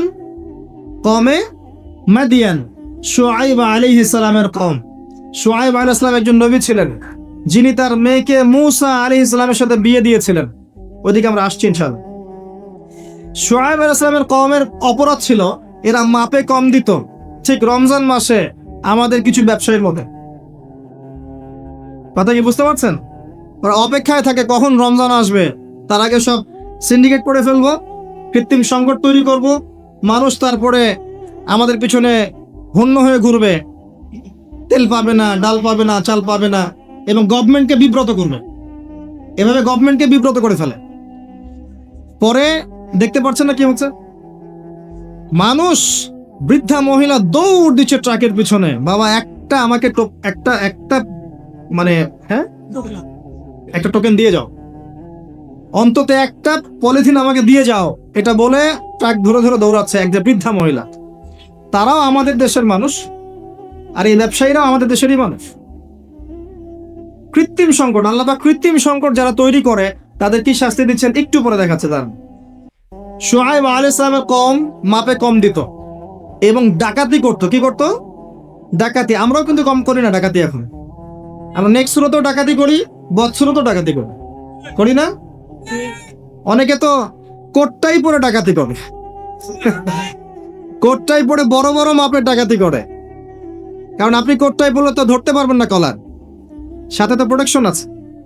হ্যাঁ, দেখবেন বাধ্য হয়ে বলতে হচ্ছে। দেখবেন কোথাও যাবেন, টিকিটের দাম দেখবেন 5,000 টাকা বা 6,000 টাকা, হঠাৎ দেখবেন দাম চলে গেছে 23,000 টাকা, 20,000 টাকা। সুবহানাল্লাহ, কোটটাই পড়ে আছে, আপনি কিছু বলতে পারবেন না, কিছু বলতে পারবেন না। সব ক্ষেত্রে এগুলো চলছে। স্যুট বুট পরে বসে থাকবো সুদী ব্যাংকে, মানুষের রক্ত চুষে খাচ্ছে। অনেক সময় দেখা যায় দিনের লেবাস পরেও আমরা জনগণের টাকা পয়সা লুটে খাই। হ্যাঁ, তো এই যে ডাকাতি করতো শুআয়ব আলাইহিস সালামের কওম, এবং তারা মাপে কম দিত। রমজান মাসে একটা অনুরোধ করবো, আল্লাহর ওয়াস্তে কৃত্রিম সংকট তৈরি করে মানুষকে কষ্ট দিয়েন না, বরং এই মাসে আপনি দাম আরো কমিয়ে দেন, আল্লাহ আপনার রিজিকে বারাকা দিবেন। মানুষকে খাওয়ান, বেশি বেশি ইফতার করান, বেশি বেশি ইফতার করান, সমাজ কল্যাণমূলক কাজ করেন, আল্লাহ রহম করবে ইনশাআল্লাহ। আল্লাহর ওয়াস্তে এই মাসটাকে কোটিপতি হওয়ার সুযোগ মনে করেন না, এটা আপনার ক্ষমা পাওয়ার মাস। আল্লাহ পাক বোঝার তৌফিক দান করেন তাদেরকে। তারপরেও কিছু মানুষ থাকবে লাহুম কুলুবুন লা ইয়াফকাহুনা বিহা, যাদের কলব আছে উপলব্ধি করে না, ওয়া লাহুম আযানুন লা ইয়াসমাউনা বিহা ওয়া লাহুম আ'য়ুনুন লা ইবসিরুনা বিহা, কান আছে শোনে না, চোখ আছে দেখবে না। উলাইকা কাল আনআম, এরাই জন্তু জানোয়ারের মতো। বাল হুম আদাল, বরং তার চেয়েও এরা নিকৃষ্ট। বাল হুম আদাল, বরং তার চাইতেও নিকৃষ্ট। ওয়া উলাইকা হুমুল গাফিলুন, এরা গাফিল সম্প্রদায়। আসেন, মাপে কম দেওয়া ডাকাতি করার কারণে আল্লাহ পাক কি করলেন? আল্লাহ পাক এই মাদিয়ান জাতি ইতিহাসে প্রথমবার, সভ্যতায় প্রথমবার এই মাদিয়ান জাতিকে আল্লাহ পাক ভূমিকম্প দিয়ে ধ্বংস করেছে। ভূমিকম্প দিয়ে আল্লাহ পাক ধ্বংস করেছেন ওয়ার্ল্ড হিস্ট্রিতে প্রথম এই মাদিয়ান কওমকে। আর এই ভূমিকম্প আখিরুজ জামানেও আসবে, বড় বড় তিনটা, একটা পূর্ব দিকে, একটা পশ্চিমে, আর একটা বিশ্বের মাঝখানে। অপেক্ষা করতে থাকেন এবং প্রস্তুতি গ্রহণ করতে থাকেন, সামনে আসবে ইনশাআল্লাহ আযজা ওয়া জাল। কারো ঠেকানোর ক্ষমতা নাই, বিকজ এটা হাদিসে লেখা আছে, কিছু করার নাই। একটা কাজই করার আছে, পরকালের ফিকির করা আর মৃত্যুর প্রস্তুতি গ্রহণ করা। আসেন, এরপর কি হলো? সভ্যতা এগিয়ে চললো, নবী মূসা আলাইহিস সালামের কওম আসলো, বনু ইসরাঈলের ঘটনা আপনারা জানেন। এর আগে একটা স্কিপ করে গেছে, ওইদিকে আসছে। এর আগে ইব্রাহিম আলাইহিস সালাম ছিলেন, মনে আছে? ওই যে নমরুদ, ইব্রাহিম আলাইহিস সালাম বাবা তার আহ্বানে সাড়া দিচ্ছে না, বাড়ির থেকে চলে গেলেন, স্ত্রী সারা কিনে চলে গেলেন প্যালেস্টাইন, সেখানে থাকা শুরু করলেন। পরে হাজারা আলাইহিস সালামকে বিয়ে করলেন, সেখান থেকে আবার মক্কা, সেখানে সন্তানকে জবাই করার ফিতনা, পরীক্ষা, সফল হলেন, প্রত্যেকটা ক্ষেত্রে সফল হলেন। আল্লাহ রাব্বুল আলামিন তাকে বলেছেন যে ইব্রাহিম একাই একটা উম্মাহ। আল্লাহ পাক তাকে অগ্নি পরীক্ষা নিলেন, অগ্নি পরীক্ষাতেও তিনি পাশ করলেন। নমরুদকে আল্লাহ পাক ধ্বংস করলেন, ইব্রাহিমকে বিজয় করলেন। বলেন সুবহানাল্লাহ। সভ্যতার একই চিত্র। এবার মূসা আলাইহিস সালামের সময় আপনি গিয়ে দেখবেন ফেরাউনকে আল্লাহ পাক দলবল সহ ডুবিয়ে মারলেন, মূসা আলাইহিস সালাম বনী ইসরাঈলকে আল্লাহ পাক উদ্ধার করলেন। একই চিত্র। সভ্যতার সংকট, বুঝতে পারছেন? সভ্যতার সংকটের মধ্যে যখনই আপনি দেখবেন শিরিক আছে, আল্লাহর অবাধ্যতা আছে, নবীর আনুগত্য নাই, ধ্বংস। যখনই তাওহীদ আছে, সুন্নত আছে, হালাল আছে, নবীর আনুগত্য আছে, সাফল্য। সভ্যতা আরো এগিয়ে গেল। দেখবেন দাউদ আলাইহিস ইসলামের যুগ আসলো, তিনি জেরুজালেম থেকে ওয়ার্ল্ড শাসন করা শুরু করলেন। সুলাইমান আলাইহিস ইসলামের সময় আসলো, তিনি আরো বড় পরিসরে শাসন করা শুরু করলেন। এদিকে ইউসুফ আলাইহিস ইসলামের সময় এসেছিল, যিনি মিশরে রাজত্ব করেছিলেন। ইয়াকুব আলাইহিস ইসলামের সময় এসেছিল। ইদ্রিস আলাইহিস ইসলামের যুগ এসেছিল। জুলকারনাইন তার সময় এসেছিল, যিনি মাশরিক মাগরিব বিজয় করেছিলেন। অনেক যুগ চলে গেল, এমনকি ঈসা ইবনে মারিয়ামের সময় আসলো, তিনিও একই সুন্নাহ পালন করতে লাগলেন, কিন্তু তার ফলাফলটা ডিফারেন্ট হয়েছে। আল্লাহ পাক তাকে মৃত্যু দেননি, বরং তুলে নিয়েছেন। শেষ জামানায় তাকে আবার পাঠাবেন ইনশাআল্লাহ, যাতে তার হাতে মাসিহুদ দাজ্জাল নিহত হয়। সত্যিকারের মাসিহ মিথ্যা মাসিহকে হত্যা করবে ইনশাআল্লাহ তাআলা। এরপরেও মুহাম্মদ সাল্লাল্লাহু আলাইহি ওয়াসাল্লামের সময় আসলো। এখান থেকে আপনি একটু বোঝার চেষ্টা করেন। মুহাম্মদ সাল্লাল্লাহু আলাইহি ওয়াসাল্লাম আসলেন যখন নবী হয়ে, মাত্র 23 বছরের মধ্যে জাহেলি যুগের সমস্ত পাপাচারকে দূর করে একটা আলোকিত সমাজ প্রতিষ্ঠা করলেন। কত বছর? এবং তিনি হচ্ছেন আমাদের জন্য সমস্ত ক্ষেত্রে সুন্নাহ। তিনি ছাড়া আমাদের কোনো সুন্নাহ আছে? কোনো উসওয়াতুল হাসানা আছে? নাই। তিনি দিনকে কিভাবে এগিয়ে নিলেন? প্রথমে কোরআন নাজিল হলো, পড়ো, জ্ঞান চর্চার রেভলিউশন শুরু হলো। ক্ষণে ক্ষণে ওহী আসতে লাগলো, নবী সাল্লাল্লাহু আলাইহি ওয়াসাল্লাম সেগুলোর প্রচার করতে লাগলেন। প্রথম 3 বছর গোপন দাওয়াত দিলেন। প্রথম 3 বছর গোপন দাওয়াত দিলেন। চতুর্থ বছর থেকে প্রকাশ্যে দাওয়াত দেওয়া শুরু করলেন। আস্তে আস্তে ওমর এবং হামজা রাদিয়াল্লাহু আনহুর মতো বিখ্যাত বীররা ইসলাম কবুল করতে লাগলো এবং ইসলামের প্রসার বাড়তে লাগলো। যত প্রচার বাড়তে লাগলো, কাফের মুশরিকদের নির্যাতন তত বেশি বাড়তে লাগলো। এত নির্যাতন বাড়তে লাগলো, এক পর্যায়ে মক্কা থেকে আবিসিনিয়ায় হিজরত করতে হলো, হাবাশা, ইথিওপিয়ায়। সেখানে বাদশা নাজাশী ছিলেন, তিনি মুসলিমদেরকে আশ্রয় দিলেন, সেখানে মুসলিমরা থাকতে লাগলো। এমনকি নবী সাল্লাল্লাহু আলাইহি ওয়াসাল্লাম তায়েফে গেলেন সাহায্য পাওয়ার আশায়। তায়েফবাসী খারাপ ব্যবহার করলো, তাকে রক্তাক্ত করলো, তিনি আবার মক্কায় ফিরে আসেন। তিনটা বছর গাছের ছাল পাতা খেয়ে সাহাবায়ে কেরামকে শিয়ারে আবু তালেবে রাত দিন কাটাতে হলো। 3 বছরের বয়কট জীবন। এরপরে একই বছর অল্প কয়েকদিনের ব্যবধানে চাচা আবু তালেব এবং স্ত্রী খাদিজা রাদিয়াল্লাহু আনহা ইন্তেকাল করলেন। নবী সাল্লাল্লাহু আলাইহি ওয়াসাল্লাম বিষণ্ণ হয়ে পড়লেন। আল্লাহ পাক তাকে মেরাজ ঘটালেন, তার সমস্ত বিষণ্ণতা দূর হয়ে গেল। নবী সাল্লাল্লাহু আলাইহি ওয়াসাল্লাম 11তম বর্ষে ইয়াসরিব থেকে আগত 6 জন যুবককে দাওয়াত দিলেন, যাদের নেতা ছিল সাআদ বিন জুরারাহ রাদিয়াল্লাহু আনহু। এই 6 জন ইয়াসরিব মানে মদিনা থেকে এসেছিল, তার ইসলাম কবুল করে আবার মদিনায় ফেরত গেল। তার পরের বছর তারা আরো 6 জনকে নিয়ে আসলো, 6 যোগ 6 মোট 12 জন। এর পরের বছর মুসআব বিন উমাইর রাদিয়াল্লাহু আনহুর দাওয়াতের ফলে 12 থেকে 75 জন মানুষ মদিনা থেকে এসে ইসলাম কবুল করলো। মদিনায় হিজরতের পটভূমি তৈরি হল। নবী সাল্লাল্লাহু আলাইহি ওয়াসাল্লাম তার পরের বছর হিজরত করলেন মদিনায় সাহাবায়ে কেরামকে নিয়ে। এই যে মদিনা, এটাই হলো প্রথম ইসলামিক স্টেট। কথা কি বুঝতে পারছেন? ওই দাউদ এবং সুলাইমান আলাইহিস সালামের পর এবং ইউসুফ আলাইহিস সালামের যুগের পর এই মদিনাই হচ্ছে পরবর্তী ইসলামিক স্টেট। এখানে ছিল রাষ্ট্রের সমস্ত সংজ্ঞা, এখানে ফুলফিল হলো। এখানে জনগণ হলো, এখানে সার্বভৌমত্ব থাকলো, এখানে গভর্নমেন্ট হলো এবং যার প্রেসিডেন্ট স্বয়ং মুহাম্মদ সাল্লাল্লাহু আলাইহি ওয়াসাল্লাম। আমার কথা কি বুঝতে পারছেন? আমি একটু দ্রুত নিয়ে যাচ্ছি আপনাদেরকে, সময় শর্ট। এবার এই মদিনাকে প্রোটেক্টেড করার জন্য নবী সাল্লাল্লাহু আলাইহি ওয়াসাল্লাম সামরিক বাহিনী থেকে শুরু করে ইকোনমিক বেস, আপনার পলিটিক্যাল অ্যাফেয়ার্স, সমস্ত বিষয়গুলো করতে লাগলেন। এক পর্যায়ে আবু সুফিয়ানের কাফেলাকে আক্রমণকে কেন্দ্র করে বদরের যুদ্ধ হয়ে গেল। আর এই যুদ্ধে মুসলিমদেরকে আল্লাহ পাক বিজয় দান করলেন। উহুদের যুদ্ধ হলো। আমাদের একটা ভুলের কারণে আমরা এই যুদ্ধের সাময়িক বিপর্যয়ের শিকার হলাম। পরাজিত হয়নি, সাময়িক বিপর্যয়ের শিকার হয়েছে। স্বয়ং নবী সাল্লাল্লাহু আলাইহি ওয়াসাল্লামকেও মার খেতে হয়েছে। জি, এবং 70 জন সাহাবী এখানে ইন্তেকাল করেছেন, শাহাদাত বরণ করেছেন, যার মধ্যে হামজা রাদিয়াল্লাহু আনহুও ছিলেন। এর পরের বছর 10,000 সৈন্য নিয়ে মুশরিকরা আক্রমণ করলো মদিনা। এখানে 1.5-2 মাস মদিনাকে অবরোধ করে রাখলো। এটা হলো খন্দকের যুদ্ধ, আহজাবের যুদ্ধ। সূরা আহজাব পড়ে দেখেন। এরপর তারা ফিরে চলে গেল। এবার নবী সাল্লাল্লাহু আলাইহি ওয়াসাল্লাম বললেন, আজকের পর থেকে তারা আর আমাদেরকে আক্রমণ করতে পারবে না, আমরাই করবো ইনশাআল্লাহ।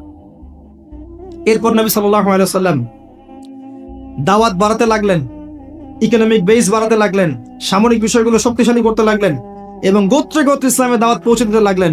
এক পর্যায়ে স্বপ্ন দেখলেন তিনি মক্কা তাওয়াফ করছেন। সাহাবীরা বুঝে ফেললেন যে আমরা মক্কায় ঢুকবো। তারা ইহরাম বেঁধে মক্কায় ঢুকতে লাগলেন। প্রতিবন্ধকতা দেয়া হলো হুদাইবিয়া নামক জায়গায়। হুদাইবিয়া নামক জায়গায় খালিদ বিন ওয়ালিদ, যিনি তখন ইসলাম কবুল করেননি রাদিয়াল্লাহু আনহু, তিনি মুসলিমদেরকে ঠেকিয়ে দিলেন, যাওয়া হবে না। এর ফলশ্রুতিতে এখানে চুক্তি হলো, যেটাকে আমরা হুদাইবিয়া সন্ধি বলে থাকি। চুক্তির প্রতিটা দফাই বাইরের চোখ দিয়ে মনে হয় যে আমাদের প্রতিকূলে যাচ্ছে, কিন্তু আদতে এগুলো আমাদের অনুকূলে ছিল। কি দফা? 10 বছর আমরা যুদ্ধ করব না। ওকে, ডান। তোমাদের কেউ আমাদের দলে আসলে ফিরাই দেওয়া লাগবে, আমাদের কেউ তোমাদের দলে গেলে ফিরাই দিব না। ওকে, ডান। এই বছর ওমরা করতে পারবে না, ফেরত যেতে হবে। ঠিক আছে, ডান। পরের বছর আসতে হবে, তাও 3 দিনের জন্য বিনা অস্ত্রে। ওকে, ডান। সবকিছুই ডান, যাও। এই চুক্তি হয়ে গেল। আল্লাহ পাক আয়াত নাজিল করলেন, ইন্না ফাতাহনা লাকা ফাতহাম মুবিনা। এই চুক্তির মধ্যেই তোমাকে আমি বিজয় দিয়েছি হে নবী সাল্লাল্লাহু আলাইহি ওয়াসাল্লাম। বলেন সুবহানাল্লাহ। কি বিজয়? বোঝেন এই জায়গাটা। কুরাইশরা ছিল সবচেয়ে বড় শত্রু, আর আমাদের আরেকটা শত্রু ছিল, যাদের মধ্যে 3টা গোত্র ছিল, বনু কুরাইজা, বনু কাইনুকা, বনু নাজির। বনু নাজির, বনু কুরাইজা, বনু কাইনুকা, এদেরকে বের করে দেওয়া হয়েছে। এরা খায়বারে গিয়ে আশ্রয় নিয়েছে। এর মধ্যে শুধু বনু কুরাইজাকে হত্যা করা হয়েছিল, কারণ তারা গাদ্দারি করেছিল আহজাবের যুদ্ধে। এটা দ্বিতীয় বড় শত্রু, আর এই কুরাইশরা সবচেয়ে প্রধান বড় শত্রু। কি করলেন নবী সাল্লাল্লাহু আলাইহি ওয়াসাল্লাম? তিনি 10 বছরের জন্য তাদের হাতকে চেপে ধরলেন। এই 10 বছর তারা আমাদের সাথে আর যুদ্ধ করবে না, মানে এরা স্টপ। এখন আমি বাইরের শত্রু থেকে ডিল করতে পারব। কথা কি বুঝতে পারছেন? এই চুক্তির ঠিক পরের বছর নবী সাল্লাল্লাহু আলাইহি ওয়াসাল্লাম খায়বার আক্রমণ করলেন, কারণ এরা আর খায়বারকে সাহায্য করতে পারবে না। What a leader, what a personality, মানে কি ব্যক্তিত্ব, কি নেতা, কি বিচক্ষণতা! চিন্তা করে 10 বছর বন্ধ করে দিলাম, তোমার সাথে আমার কোনো লড়াই নাই, এবং তুমি আমাদের কোনো শত্রুকে হেল্প করতে পারবে না। ওকে, ডান, ডিল হয়ে গেল। এবার যেহেতু বড় শত্রুর হাত চেপে ধরা হয়েছে, এখন ছোট ছোট শত্রুগুলোকে তিনি সাইজ করা শুরু করলেন। একটা একটা করে ধরে সবগুলোকে সাইজ। পরে বড়টারও কলার চেপে ধরলেন। কি ডিপ্লোমেসি! আমরা খালি এখন মিষ্টি খাওয়ার সুন্নত জানি, আমরা এখন জিওপলিটিক্যাল ডিপ্লোম্যাটিক সুন্নত জানি না। জি, চিন্তা করে দেখ, এই জায়গাটা খুব ভালো করে বুঝবেন। খায়বার বিজয়ের পর থেকে নিয়ে মুসলিমদের আর্থসামাজিক অবস্থা আরো বাড়তে লাগলো, প্রচুর সম্পদ গনিমত বাড়তে লাগলো, এবং পররাষ্ট্রনীতি অ্যাপ্লাই করা হলো। রোমক সম্রাটকে দাওয়াত দেওয়া হচ্ছে, মিশরের বাদশাকে দাওয়াত দেওয়া হচ্ছে, পারস্যের দাওয়াত দেওয়া হচ্ছে। আস্তে আস্তে সারা বিশ্বে ইসলামের দাওয়াত ছড়িয়ে পড়ে। এক পর্যায়ে মাত্র এই চুক্তির 3-4-5 বছর পরেই, এই চুক্তির 10 বছর যায় নাই, 3 বা 4 বছর পরেই, 3-4 4.5 এরকম বছর পরেই বিনা যুদ্ধে বিশাল সেনাবাহিনীকে নিয়ে নবী সাল্লাল্লাহু আলাইহি ওয়াসাল্লাম এই মক্কা আক্রমণ করলেন। মক্কা বিজয়। কোন মক্কা? যেই মক্কা আগে শিরিক ছিল, এখন শিরিক নাই। যেই মক্কায় সুদ ছিল, এখন সুদ নাই। যেই মক্কায় নারীকে জীবন্ত কবর দেওয়া হয়েছে, নারীর কোনো অবমাননা নাই। যেই মক্কার মধ্যে মাদকের সয়লাভ ছিল, কোনো সয়লাভ নাই। যে মক্কায় গোত্রীয় হানাহানি কাটাকাটি ছিল, এখন কিচ্ছু নাই, সবাই ভাই ভাই। এই মক্কা, জাহিলিয়াতের মক্কাকে আল্লাহ রাসূল সাল্লাল্লাহু আলাইহি ওয়াসাল্লাম 23 বছরের ব্যবধানে একেবারে টোটাল ইসলামিক পরিবেশে পরিণত করলেন। সেই আল্লাহ কি মরে গেছেন? সেই নবীর আদর্শ কি মরে গেছে? আল্লাহ নাজিল করা সেই কিতাব কি উঠে গেছে পৃথিবী থেকে? তাহলে ওই জাহেলি সমাজকে যদি পরিবর্তন করা যায়, আমাদের জাহিলিয়াতকে পরিবর্তন করা সম্ভব না? এই বিশ্বের জাহিলিয়াত পরিবর্তন করা সম্ভব নয়? আমরা করতে পারি না পারি, আল্লাহ পাক এমন প্রজন্ম আনবেন, দেখে নিন তারা করে দেখাবে ইনশাআল্লাহ। যখন আল মাহদি আসবেন, ঈসা ইবনে মারিয়াম আসবেন, তখন জাহিলিয়াতের রেশ মাত্র থাকবে না ইনশাআল্লাহ আযজা ওয়া জাল। এর আগ পর্যন্ত কঠিন সময় আছে। ওই কঠিন সময় যাওয়ার আগে আরেকটু পথ পাড়ি দাও আপনাদেরকে। মুহাম্মদ সাল্লাল্লাহু আলাইহি ওয়াসাল্লাম এই যে মক্কা ইসলামিক পুরো একটা এনভায়রনমেন্ট প্রতিষ্ঠা করলেন, এরপর কি এটা থেমে গিয়েছিল? এরপর আবু বকর সিদ্দিক রাদিয়াল্লাহু আনহু এসেছেন, তিনিও সেই খেলাফার দায়িত্ব পালন করেছেন। কোন খেলাফা? ফাহকুম বাইনান নাসি বিল হক, সূরা সাদ। তারপরে এসেছেন ওমর ইবনে খাত্তাব, আরো 10 বছর, তখন মুসলিমরা অর্ধ বিশ্ব শাসন করেছে। এরপরে এসেছেন উসমান রাদিয়াল্লাহু আনহু, মুসলিমরা আরো বড় বিশ্ব শাসন করেছে। তারপরে এসেছে আলী রাদিয়াল্লাহু আনহুর যুগ, তখন মুসলিমরা অভ্যন্তরীণ কিছু ক্রন্দলে লিপ্ত হয়ে গিয়েছিল। এখানে মুসলিমদের শক্তিটা কিছুটা কমে যায়। আলী রাদিয়াল্লাহু আনহুকে হত্যা করা হয়েছিল, তাকে চোরাগুপ্ত হামলা চালিয়ে হত্যা করা হয়েছে, ঠিক যেমন ওমর রাদিয়াল্লাহু আনহুকে হত্যা করা হয়েছিল। এরপর কি হয়েছে? এরপর মুসলিমদের মাঝে আস্তে আস্তে ফিতনা বাড়তে শুরু করেছে। একদল মানুষ বের হয়েছে যারা বলেছে যে আলী রাদিয়াল্লাহু আনহু তিনি নবী, নাউজুবিল্লাহ। এরা তাকে নিয়ে এত বেশি বাড়াবাড়ি করেছে যে তারা পথভ্রষ্ট হয়ে গেছে। আরেক দল লোক বের হয়েছে, এরা বলেছে কবিরা গুনাহগার ব্যক্তি হলেই কাফের, একে হত্যা করা লাগবে, এরা হয়ে গেছে খারেজি। আরেক দল লোক বের হয়েছে, এরা বলে তাকদীর বলতে কিচ্ছু নাই। আরেক দল লোক বের হয়েছে যারা বলে যে মানুষের কর্মের কোনো স্বাধীনতা নাই। আরেক দল বের হয়েছে যুক্তি দিয়ে প্রমাণিত হলেই কোরআন সুন্নাহ মানবো, না হলে মানবো না। এরকম করে শিয়া, খারেজি, মুতাজিলা, মুরজিয়া, জাহমিয়া, জাবারিয়া, কাদারিয়া, কত যে দল বের হয়েছে। আস্তে আস্তে আস্তে আস্তে উম্মাহ বিভক্ত হতে শুরু করেছে। এই সময়ে ইমামগণ আবির্ভূত হয়েছিলেন, মুহাদ্দিসগণ আবির্ভূত হয়েছিলেন, তারা সংস্কারধর্মী কাজ অব্যাহত রেখেছিলেন। এভাবে আস্তে আস্তে মাযহাবগুলো গড়ে উঠেছে, হাদিসের কিতাবগুলো আমরা পেয়েছি, সভ্যতা এগিয়ে গেছে। আগাতে আগাতে এক পর্যায়ে উমাইয়ারা শাসন নিয়েছে। উমাইয়ারা প্রায় 132 বছর এই উম্মাকে লিড দিয়েছিল। তখন ইসলামী খেলাফার একটা শেল ছিল, একটা শেল, যদিও তারা ভিতর থেকে ফাসেক হয়ে গিয়েছিল, কিন্তু একটা শেল ছিল 132 বছরের মতো। ইসলাম এগিয়ে গেছে, সভ্যতা এগিয়ে গেছে। সভ্যতার অমুকরা দিয়েছে, সভ্যতা মুসলিমরা দিয়েছে, সভ্যতা এগিয়ে গেছে। এরপরে আব্বাসীয় খেলাফত এসেছে, প্রায় 500-550 বছর, 550 বছর তারা পৃথিবী শাসন করেছে। আব্বাসীয়দের সময় মুসলিমদের ভিত যখন দুর্বল হয়ে যায়, তখন মঙ্গোলিয়ানরা আব্বাসীয়দেরকে আক্রমণ করেছিল এবং 40 দিনের ব্যবধানে 20 লাখ মুসলিমকে হত্যা করেছে। যখনই আল্লাহ পাকের ওই সুন্নাহ, যখনই অমুসলিমরা তো আছেই, মুসলিমরাও যদি আল্লাহর বিধান থেকে সরে গিয়েছে, আল্লাহ পাক ওদেরকেও সরিয়ে দিয়েছেন, নতুন সম্প্রদায় নিয়ে এসেছে। এটাই সভ্যতার সংকট। আবার কথাটা ভালো করে বোঝেন, অমুসলিমদের কথা বাদ দেন। মুসলিমরা যখন দায়িত্ব পেয়েছে মুহাম্মদ সাল্লাল্লাহু আলাইহি ওয়াসাল্লামের সময় থেকে নিয়ে, তখন মুসলিমরাও যদি আল্লাহ এবং তার রাসূলের অবাধ্যতা করেছে, আল্লাহ পাক মুসলিমদেরকেও সরিয়ে দিয়েছেন, অন্য নতুন প্রজন্মকে নিয়ে এসেছেন। এটা আল্লাহর সুন্নাত, মনে রাখবেন। আব্বাসীয়রাও সরে গেছে, এদিকে দায়িত্ব চলে আসলো মামলুকদের হাতে। মামলুক মানে দাস। ইলতুৎমিশের নাম শুনেছেন? নাম শোনেন নাই? তারা যখন ক্ষমতা নিয়েছেন, কুতুবউদ্দিন আইবেক নাম শোনেন নাই? কুতুব মিনার, তারা মামলুক ছিলেন, তাদের হাতে আল্লাহ পাক ক্ষমতা দিয়েছেন। মিশরের এই মামলুকরা বিশ্ব চালিয়েছে কিছুদিন, কর্ডোভার মুসলিমরা শাসন করেছে কিছুদিন, মাঝখান থেকে ফাতেমিরা খেলাফত নিয়েছিল কিছুদিন। তারপরে যখন চতুর্মুখী ক্রুসেডগুলো হচ্ছিল, ক্রুসেডারদের আক্রমণ বেশি হচ্ছে, মঙ্গোলিয়ানদের আক্রমণ বেশি হচ্ছে, তখন আল্লাহ পাক ওসমানীয় খেলাফত নিয়ে এসেছেন। এই যে দেখছেন না কুরুলুস ওসমান, দেখেছেন না কুরুলুস? তারপরে যে আর্তুগরুল দেখেছেন না? এগুলো হিস্ট্রি পড়বেন।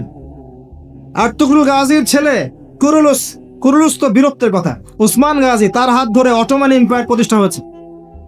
কত বছর শাসন করেছে তারা? কত বছর? তারও বেশি, 600+ তারা শাসন করেছে। এদের মধ্যেও প্রথম দিকে শক্তি ছিল, ক্ষমতা ছিল। আস্তে আস্তে এরা দুনিয়া পূজারি হয়, ক্ষমতা চলে যায়। একই সুন্নাহ, সভ্যতার এই টোটাল সংকটের চিত্র একই। যখনই মানব জাতি আল্লাহর বিধান মেনেছে, রাসূলের আনুগত্য করেছে, আল্লাহর দেখানো পথে চলেছে, আল্লাহ দুনিয়াতে সম্মান দিয়েছেন, পরকালে জান্নাত দিয়েছেন। আর যখনই কোনো জাতি হোক, সেটা মুসলিমরাও, যখনই আল্লাহর বিধান মানে নাই, রাসূলকে মানে নাই, প্রবৃত্তির আনুগত্য করেছে, তখন আল্লাহ রাব্বুল আলামিন তাদেরকে সরিয়ে দিয়েছে। এখন ওসমানীয়দের পতন হয়ে গেল ফার্স্ট ওয়ার্ল্ড ওয়ারের পরে, প্রথম বিশ্বযুদ্ধের পরে। এটা একটা বিস্ময়কর বিষয়।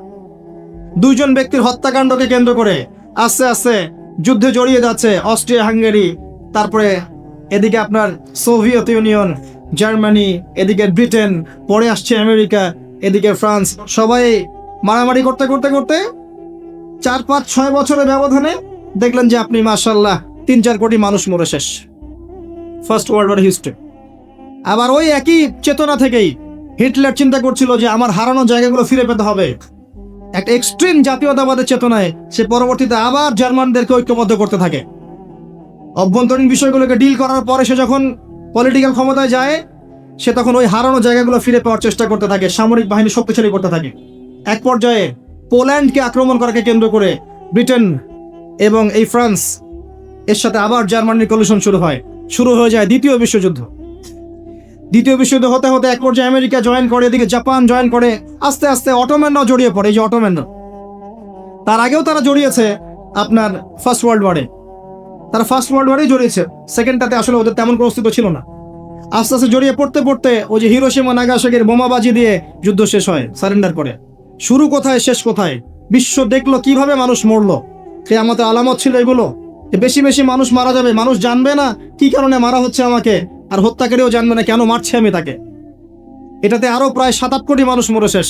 আর সামনে আপনাদের অপেক্ষা করছে ইনশাআল্লাহ তাআলা আরেকটা ওয়ার্ল্ড ওয়ার, যেটা হবে ইনশাআল্লাহ ওয়াল্লাহু আলাম বিসওয়াব, যেটা হবে নিউক্লিয়ার ওয়ার, যার ব্যাপারে হাদিসে এসেছে ইরাকের ফোরাতের সোনাকে কেন্দ্র করে যুদ্ধটা হবে, যেখানে 99% কমব্যাটেন্ট মারা যাবে। প্রতি 100 জনের মধ্যে 99 জন যোদ্ধা এখানে মারা যাবে, 99%। আর ঢাল তলোয়ার দিয়ে যুদ্ধ করলে 99% মানুষ মারা যায়? নিঃসন্দেহে এখানে এমন কোন ওয়েপন্স থাকতে হবে যেটা ম্যাস ডিস্ট্রাকটিভ, নিউক্লিয়ার ওয়েপন্স থাকতে হবে, যেটার সামনে বিশ্ব দাঁড়িয়ে আছে। তবে এই পুরো ঘটনায়, এই অটোম্যানদের পতনের পর থেকে, ফার্স্ট ওয়ার্ল্ড ওয়ারে যখন তারা পতন হয়ে গেল, তারপর থেকে ওয়ার্ল্ডকে রুল করা শুরু করে দিল বড় বড় কিছু পরাশক্তি। যেমন প্রথমে কিছুদিন রুল করেছিল জার্মানি, তারপরে ব্রিটেন, তারপরে আমেরিকা। আস্তে আস্তে আস্তে আস্তে সভ্যতা এগিয়ে যাচ্ছে। এবং এই সময় এসে নবী সাল্লাল্লাহু আলাইহি ওয়াসাল্লাম অসংখ্য ফিতনার কথা আপনাকে বলে গেছেন। এই সময়টা আপনি পার করবেন, মানুষ সকালে মুমিন থাকবে, বিকেলে কাফের হয়ে যাবে, বিকেলে মুমিন থাকবে, সকালে কাফের হয়ে যাবে। নগ্নতা বাড়বে, জেনা বাড়বে, ধর্ষণ বাড়বে, হত্যা বাড়বে, পারিবারিক মূল্যবোধের অবক্ষয় ঘটবে। পিতাকে সন্তান হত্যা করবে, সন্তান মাকে হত্যা করবে, ভাই ভাইকে হত্যা করবে, ভাই বোনকে হত্যা করবে, ম্যাসাকার অবস্থা হবে। যত দিন যাবে নবীজি বলেছেন আস্তে আস্তে মানুষের এই ফিতনাগুলো বাড়তে থাকবে। মেয়েদের সংখ্যা বাড়বে, ছেলেরা কমে যাবে, সময় সংক্ষিপ্ত হবে, বেশি বেশি ভূমিকম্প হবে, মহামারী, দুর্যোগ, বন্যা, জলোচ্ছ্বাস বাড়তে থাকবে, পৃথিবীতে কলুষণ বাড়তে থাকবে। যতদিন যাবে সভ্যতা এভাবে সংকটময় অবস্থার দিকে যেতে থাকবে। এবং এমন একটা অবস্থায় গিয়ে দাঁড়াবে যে ওয়ার্ল্ডটা দুভাগে বিভক্ত হয়ে যাবে, এক ভাগ মুসলিমদের, আরেক ভাগ অমুসলিমদের।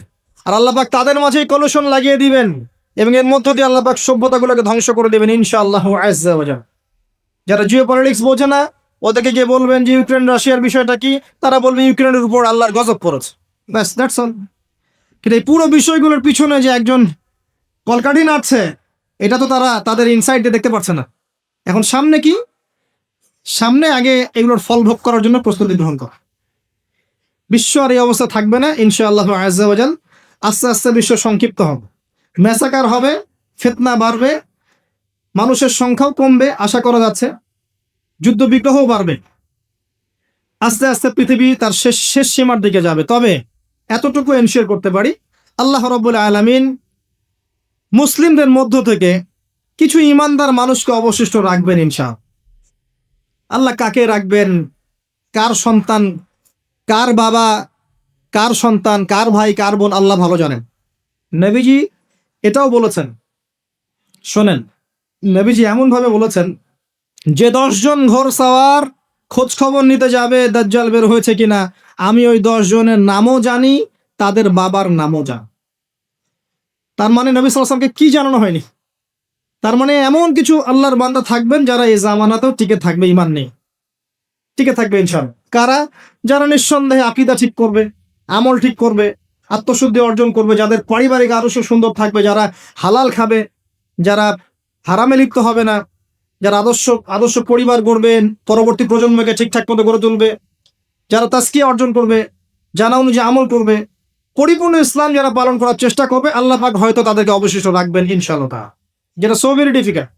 আল্লাহ পাক এরকম অবস্থায় দেখবেন আল মাহদিকে বের করবেন।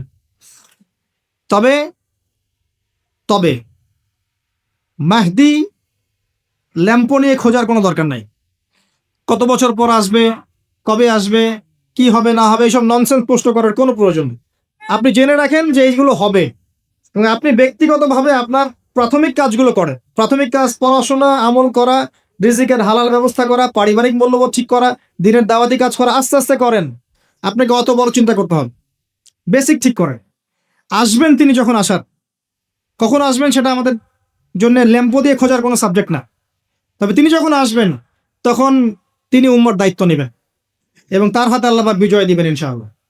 তবে তার বিজয় অর্জনের পর মাসিহুদ দাজ্জাল মানুষের রূপে আত্মপ্রকাশ করবে, তাকে তিনি ডিফিট করতে পারবেন না। সে এত বেশি শক্তিশালী হবে দাজ্জাল, তাকে ডিফিট করা যাবে না। তখন আল্লাহ পাক ঈসা ইবনে মারিয়ামকে পাঠাবেন সিরিয়ার দামেস্কের সাদা মিনারের উপরে। ফেরেশতার পাখায় ভর দিয়ে তিনি নামবেন, চুল দিয়ে টপ টপ করে পানি পড়তে থাকবে। এবং তাকে দেখা মাত্রই দাজ্জাল দৌড়ানো শুরু করবে। প্যালেস্টাইনের বাবেলুদ নামক জায়গায় তিনি মাসিহুদ দাজ্জালকে হত্যা করবেন। এরপরে তিনি জেরুজালেম থেকে ওই দাউদ এবং সুলাইমান আলাইহিস সালামের সেই খিলাফা আবারও বাস্তবায়ন করবেন ইনশাআল্লাহ তাআলা। 40 বছর এটা থাকবে, তারপর তিনি আবার ইন্তেকাল করবেন, তাকে দাফন করা হবে মুহাম্মদ সাল্লাল্লাহু আলাইহি ওয়াসাল্লামের কবরের পাশে। তারপরে সভ্যতা আরো আগাবে এবং মানুষ আবারও খারাপ হওয়া শুরু করবে। পৃথিবীতে একটা মানুষ থাকবে না যে লা ইলাহা ইল্লাল্লাহ বলতে জানে, একটা ব্যক্তি থাকবে না যে আল্লাহ শব্দ বলতে জানে। ওদের সামনে পশ্চিম দিক থেকে সূর্য উঠবে ইনশাআল্লাহ, ওই দিন কিয়ামত হয়ে যাবে। পৃথিবীর সামনে ধ্বংস অপেক্ষা করছে। সভ্যতা যেভাবে শুরু হয়েছে আস্তে আস্তে আস্তে আস্তে সেই শেষের পরিণতির দিকেই ফিরে যাবে। মাঝখানে কিছু সময় আপনার হাতে আছে, আমার হাতে আছে। আল্লাহ পাক হায়াত দিয়েছেন হয়তো 30, 40, 50, 60, 100 বছর হাইয়েস্ট, এতটুকুই সময়। সিরিয়াসলি নিজের লাইফটাকে নেন, ফিকির করেন আপনি কি করতে যাচ্ছেন। এত বড় স্কেলে আপনাকে চিন্তা করতে হবে না। আমি যতগুলো কথা বলেছি আমি পুরো হিস্ট্রিটা আপনাকে বলার চেষ্টা করছি অল্প সময়ের মধ্যে। তো এত বড় বড় বিষয় সবাইকে চিন্তা করতে হবে না। সাধারণ মুসলিম হিসেবে আমাদেরকে বেসিক জিনিসগুলো ঠিক করতে হবে।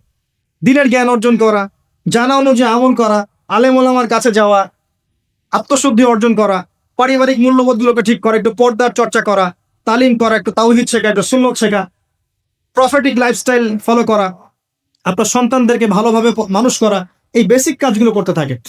সবাইকে আল্লাহ পাক সব দায়িত্ব দেন নাই, যাকে আল্লাহ পাক যে সেক্টরে রেখেছেন সে সেভাবেই দিনের খেদমত করবে ইনশাআল্লাহ তাআলা। তবে আমরা বুঝতে পারছি ওয়ার্ল্ডের সামনে সভ্যতার একটা ভয়ঙ্কর সংকট অপেক্ষা করছে। এই সংকটটা এত ভয়ঙ্কর হতে পারে যেটা মানব যদি কল্পনা করতে পারবেন। আমরা আল্লাহর কাছে দোয়া করব, আল্লাহ পাক যেন যত ভয়ঙ্কর সিচুয়েশনই হোক না কেন আমাদেরকে যেন ঈমান এবং আমলের হালতে রাখেন, ওই হালতেই মৃত্যু দেন। আল্লাহ পাক আমাদের দোয়া যেন কবুল করেন, আমিন। এবং আমাদেরকে দ্বারা যদি কোনো কাজ না হয়, দিনের কোনো খেদমত না হয়, আল্লাহ পাক আমাদেরকে সরিয়ে দিয়ে এমন যেন প্রজন্ম নিয়ে আসেন যারা তাদের জান মাল সময় শ্রম দিয়ে আল্লাহর জমিন আল্লাহ দিন প্রতিষ্ঠার চেষ্টা করবে ইনশাআল্লাহ। আল্লাহ পাক আমাদের সবাইকে আলোচনা বোঝার তৌফিক দান করুন, সভ্যতার সংকটগুলো ধরার তৌফিক দান করুন, এর মূলনীতিগুলো বোঝার তৌফিক দান করুন, জ্ঞান অর্জন করে আমল করার তৌফিক দান করুন। আল্লাহ পাক আমাদের সবাইকে হালাল রিজিক খাওয়ার তৌফিক দান করুন, আদর্শ পরিবার গড়ে তোলার তৌফিক দান করুন। আল্লাহ পাক আমাদের প্রশাসন, সরকার, আমাদের জনগণ সবাইকে হেদায়েত দান করুন। আল্লাহ পাক সবার মাঝে হৃদ্যতা, ভালোবাসা দিয়ে দিন। আমরা সবাই যে একটা জাতি, একটা উম্মাহ, এই চেতনাটা আমাদের মধ্যে আল্লাহ পাক প্রতিষ্ঠিত করুন, আমিন। আল্লাহ পাক আমাদের সবার মধ্যে, আমাদের মধ্যে যারা অসুস্থ আছে সবাইকে আল্লাহ পাক মাফ করে দিন। আমাদের মধ্যে যারা মারা গেছেন আল্লাহ পাক সবাইকে ক্ষমা করে দিন, অসুস্থদেরকে শেফা দিয়ে দিন। আমাদের মা বোনদেরকে আল্লাহ পাক খাস পর্দায় থাকার তৌফিক দান করুন। আমাদের যুবক ভাইদেরকে আল্লাহ পাক হেদায়েত দান করুন। আমাদের সন্তানদেরকে আল্লাহ পাক মুসলিমের মতো মুসলিম হিসেবে মানুষ করার তৌফিক আল্লাহ পাক দান করুন, আমিন। আমি এই বলে আমার সংক্ষিপ্ত আলোচনা এখানে শেষ করছি। আসলে একটা লেকচারে পুরো সভ্যতার সংকট বোঝানো সম্ভব নয়। আমি আমার সাধ্যমতো চেষ্টা করলাম যে 1-1.5 ঘন্টার মধ্যে আপনাকে পুরো ওয়ার্ল্ড হিস্ট্রিটা বোঝানো। এছাড়া আরো অনেক কথা আছে যা আমি 30-40% আপনাদেরকে কখনো বলতে পারিনি এবং এভাবে বলাও সম্ভব নয়। আর আমি ভয়েও বলি না, কারণ আমি যা বলছি তার উপর আমল না করতে পারলে আল্লাহ পাক আমাকে ধরবেন। এই জন্য ভয়েও কথা বলি না। আল্লাহ পাক আমাদেরকে হেদায়েতের উপর রাখুন, ইসলামের উপর রাখুন। ইসলামের বিজয় আল্লাহ পাক আমাদেরকে অংশ নেওয়ার তৌফিক দান করুন।